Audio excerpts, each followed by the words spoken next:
आणि ही पिशवी निंबोळी पूर्ण अर्क याच्यामध्ये जो आहे ते हे करतायत. रात्रभर आपल्याला भिजत ठेवायचं. 5% निंबोळी अर्क तयार करण्यासाठी 5 किलो लिंबोळ्याचा भरडा जो आहे तो तयार केलेला आणि तो भरडा अशा पद्धतीने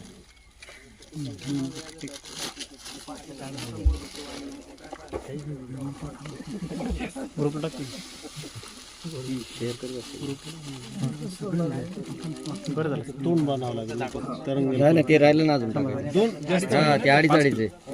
5 किलो करा. 5 किलो हां 2.5 किलोचे बॅग हे झालं आता टोटल 5 किलो कमी.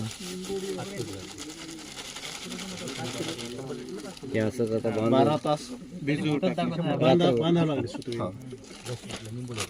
आता ही जी आहे ती ही बांधून ठेवायची जेणेकरून ह्याच्यातला सगळा एक्स्ट्रॅक्ट जो आहे तो याच्यामध्ये उतरल. हे पाण्यामध्ये होत राहणार हे सगळं.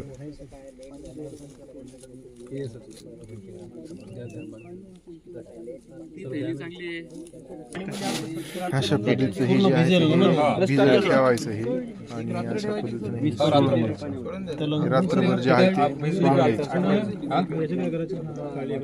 हे रात्रभर भिजू द्यायचं. आपल्याला 100 लिटर करायचं आणि डायरेक्ट 75 लिटर मिक्स लागेल ना. कशा नाही त्याच्यातलं अर्क उतरेल ना त्याच्यामध्ये. आणि हे खातात वापरा. जे आहे ते नंतर ह्याच्यामध्ये जे आहे ते 100 लिटर व्हॉल्यूम कम्प्लीट करायचं ह्या पाण्यासोबत आणि डायरेक्ट फवारणी करायची. आता 25-30 लिटर